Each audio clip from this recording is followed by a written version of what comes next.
here, a lot of people say that we're about more than just numbers. So I guess that means we must be about words. And that's where I come into play.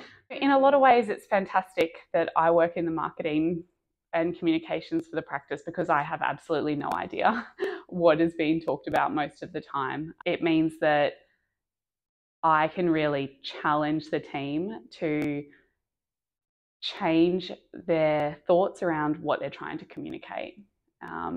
Tell the story in a way that is actually going to connect with people that might not have spent 3 years at uni studying the stuff. Hilariously, I could call myself an economist and a journalist, but yeah, definitely not an accountant. I think that's a good thing. Economics is just about how people behave, and marketing is about understanding how people behave and then being able to get them to change those behaviours. Look, if you know accountants, they tend to be a typical type of person and personality. And I mean, you know, this is for all of us as well, but putting ourselves out there and telling our stories doesn't necessarily come naturally to a lot of people, particularly, I guess, for those personality types that are drawn to accounting. So one of the biggest challenges I face, I guess, is helping to get the team to understand that what they're doing really does matter and people do care about that. So yeah, that's definitely a challenge.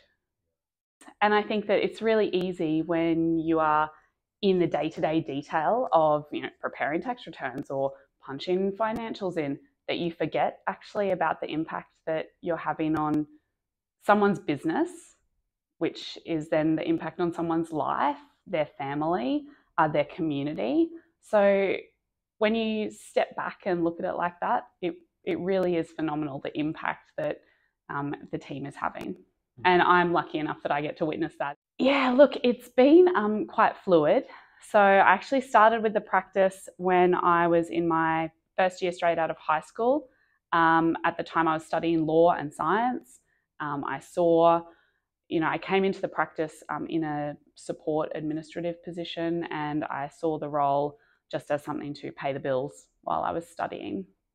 Very quickly realised that I had walked into more than just a workplace.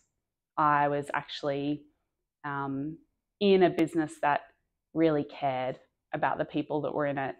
And while I was there, I was, you know, really questioning what I was doing.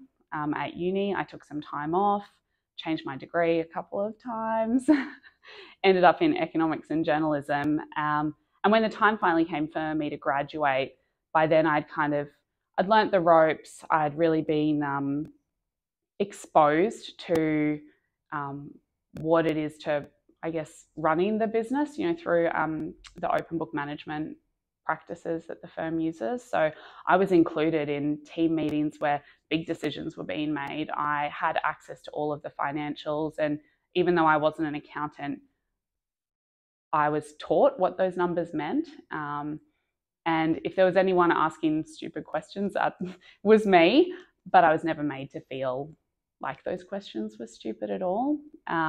So I really felt like I belonged to this thing. And all the while I was there was, you know, different initiatives and projects happening. And so when the time came for me to actually graduate, and, you know, I guess if I had followed a traditional career path, I would have gone off, maybe started a grad program at an economics consulting firm or something like that. But I chose to stick around. And naturally, I guess by then with my experience, I just started doing more of the communications stuff for the company. And then I guess from that point, things really snowballed. We started getting really busy with some just cool different projects. The team were all getting different experiences. So we started different spin-off companies that were playing to those strengths and experiences. So there was more and more need to be able to tell those stories. And, you know, I certainly don't know if I put my hand up for anything, but I certainly didn't shy away from being able to try different things and yeah, it's just kind of happened organically. Yeah.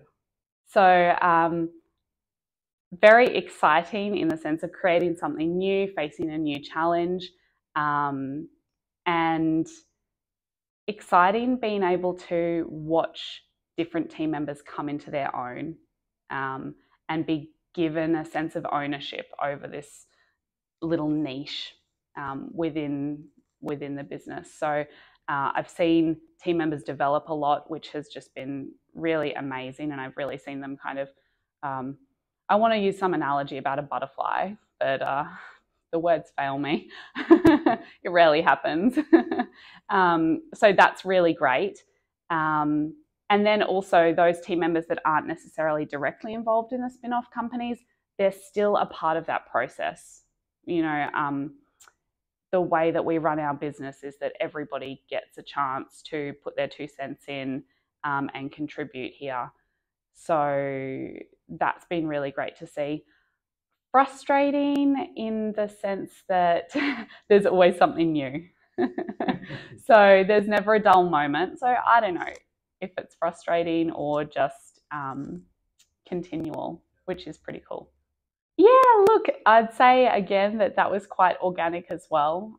You know, a big part of what we do, and it's ingrained in our mission to have a positive impact on the people connected to us. And certainly the contribution that I can make extends beyond our own business and to the business of our clients. So look, we recognize that, and there's an opportunity there. So if I can help more people and have a broader positive impact, that sounds pretty good to me. And I think the fact that the owners were prepared to back that is pretty special, not just for my venture, but for the other things we've got going on as well. So just the trust, I guess, coming from the top makes you feel pretty appreciated. So look, we spend so much of our time together as a team, and a big part of that just means getting to know one another and relaxing outside of the office. So a fun part of my role is creating opportunities for us to come together that aren't around client work. That could be anything from a casual team lunch after a business development meeting, or it could be doing something a little bit more hands-on or extreme.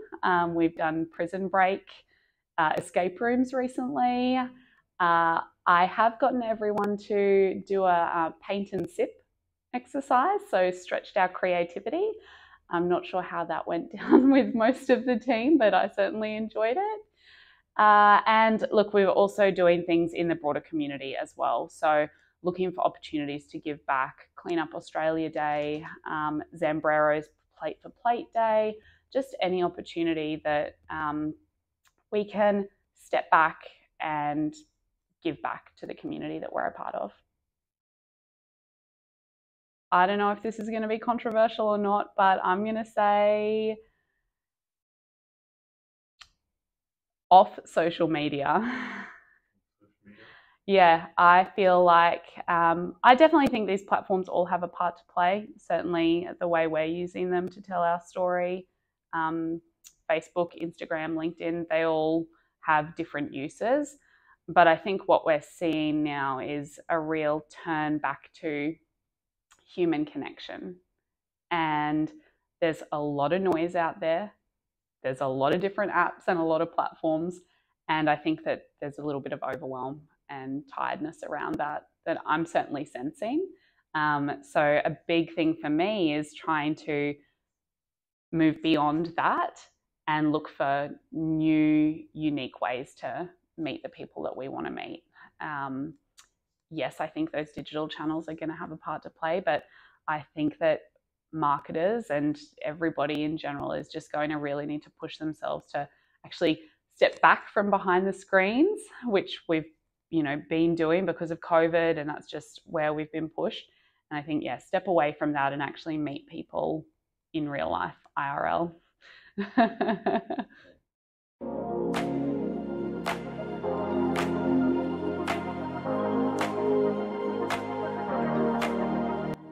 Good question. Absolutely no idea. Just curious. Probably 5 more spin-off companies. Who's seen this? Look, it depends. Everyone in our team likes to have a drink and, you know, relax a bit. So the answer might change after that.